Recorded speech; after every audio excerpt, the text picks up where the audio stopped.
So yeah, I think we've got sort of 15 minutes. If there are any more questions or thoughts from anyone.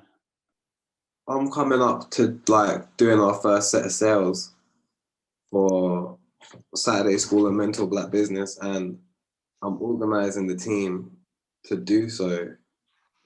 What would your approach be to make sure everyone's singing from the same hymn sheet? Yeah, I would say look at, make sure everybody has gone through and understands.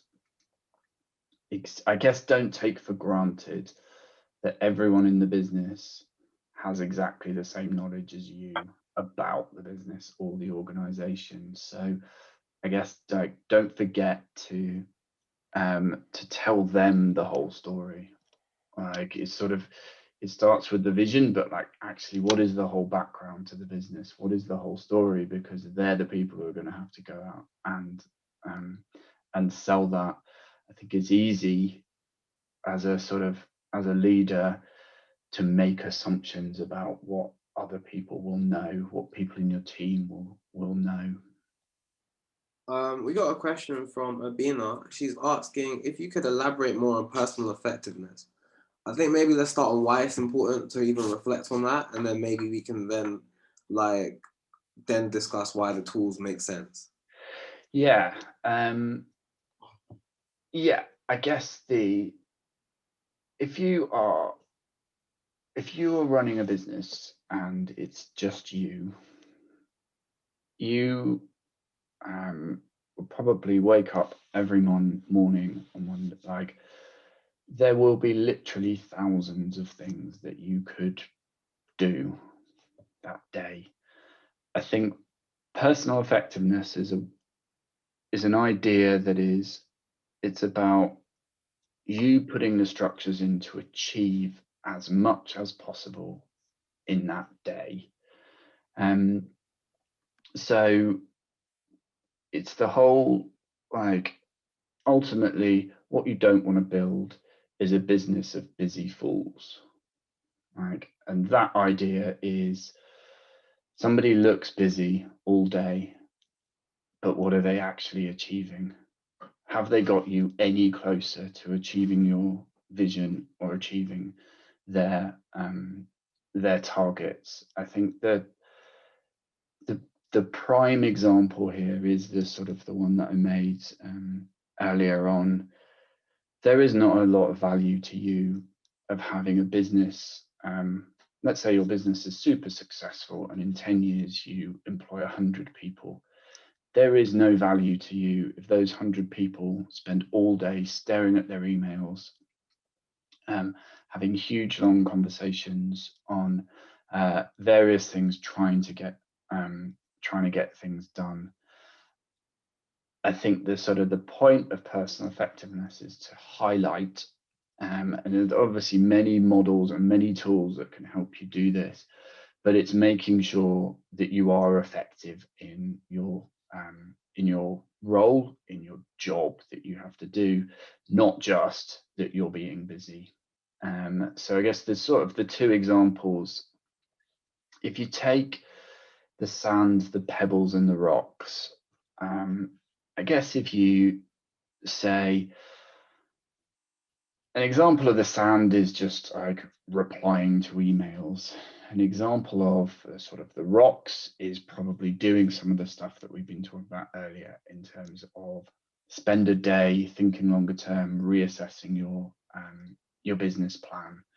And the pebbles is something that sits somewhere in between that, in terms of reaching out to a possible new customer, something like that, or doing the work so that you can reach out to a new customer.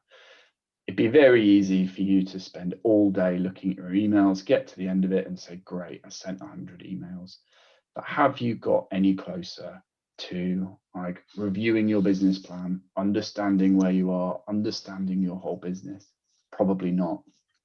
If you put in and schedule like 2 hours to look at that stuff, you will probably be as effective around that in replying to the emails that need replying to, throwing away the ones that don't.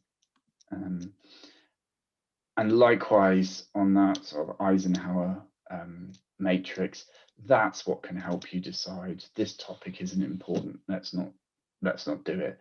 This one actually is important. It is urgent. I'm going to just get that done right now. It's not worth scheduling. I'll just get it done. I think at the end of every week, I can. Okay, I'm just gonna finish with Abina. But at the end of every week, I ask myself, what did I actually do? And I write the list down of what I actually did compared to the checklist that I probably started the week with. And I usually find that I get really annoyed because sometimes the big tasks roll over for weeks and weeks and weeks. But even if you just get into the process of asking yourself the question, what do I want to do at the top of the week? And what did I do at the close of the week? You're gonna start seeing a pattern of how you personally get stuff done. And I think being self-aware of that at this stage is just good, because after a while you're gonna start making changes to get those big things that you do done, that you need to do done, versus I just got all the small things. Then you see that big problem just rolling over week by week by week. Yeah. And I think, yeah, that will stop you. That will get you in the right place to progress forward. We've got a question from Zola. It's like, what is the next 10 years at your company looking like? How do business startups incorporate government guidelines and climate change and reinforce point 2, 5, and 6? Yeah, is a very, very good question. I think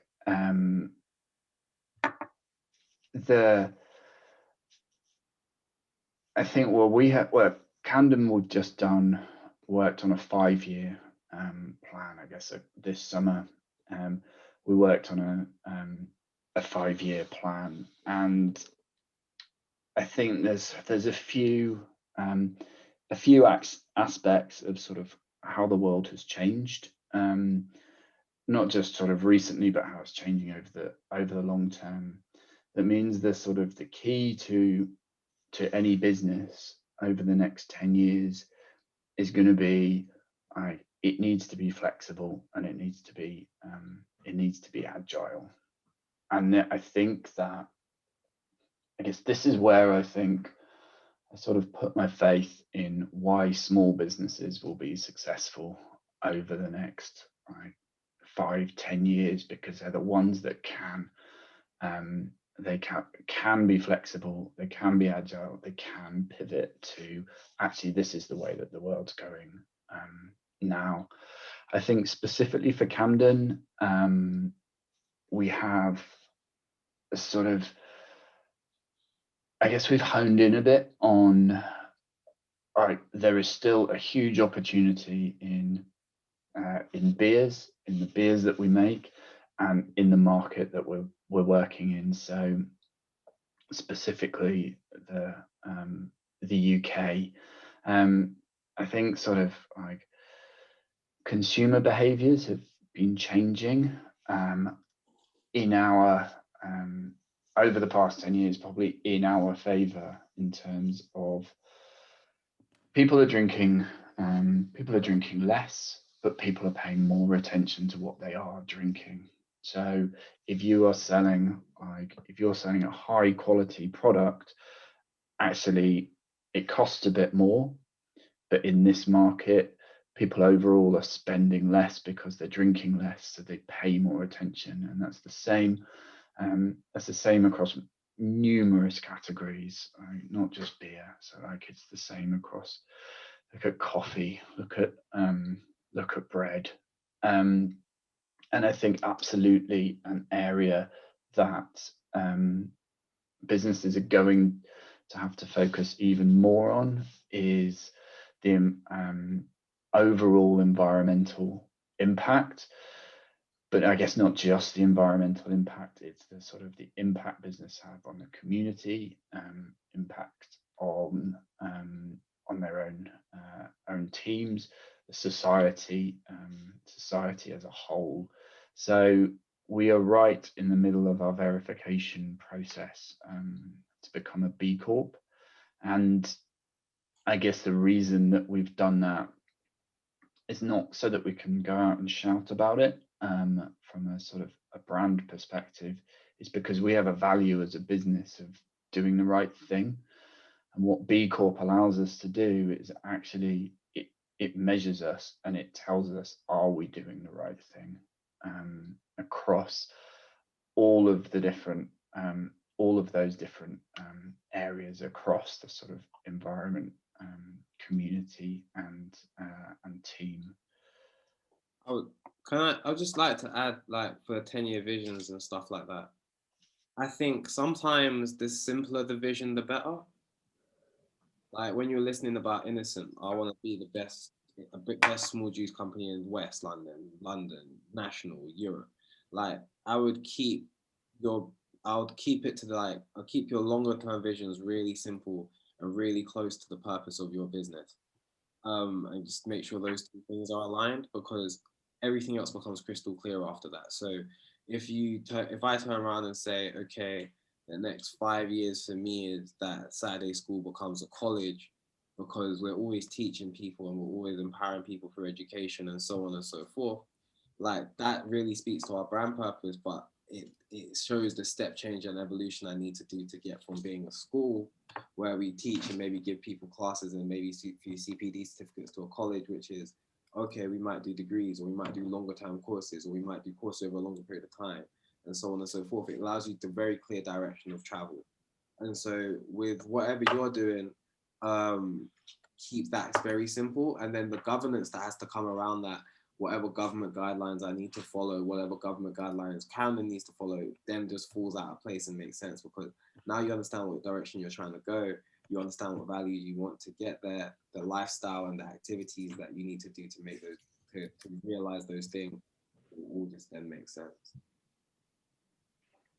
Ed, you got one last question for us closing? I think that's a perfect question to close with. You do all these things and you've done all these things and scaled all these been with these businesses, are they scaled? But where do you see yourself as career in the next 10 years? So are you going to start your own business? Are you going to sell more beer?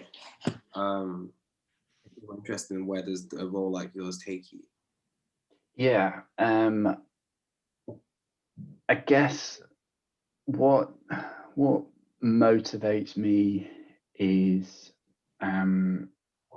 sort of working for businesses where I agree with their values, which ultimately, and agree with the sort of the product that they are that they're selling.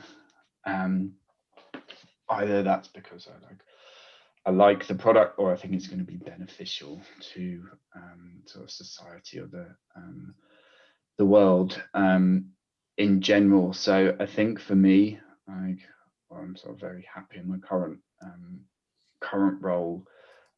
I think that if I came up with an idea that sort of fitted with those values, then yeah, absolutely, I would sort of go after it. I'm equally happy sort of working in other businesses as long as they meet those sort of guidelines, I guess, that actually it's a business that overall I agree with the values. I can meet the team and I like them, and I think it's a good product that actually is worthwhile sort of more people consuming. Then sort of, yeah, that's the direction I'm happy going in. I don't sort of have a grand 10-year plan for myself. I think going back to that, the need to be flexible and sort of agile, I think it sort of works on a personal basis as well. Not to, yeah, I don't have any specific desires to be the CEO of a global multinational anytime soon, nor do I think that that's possible. So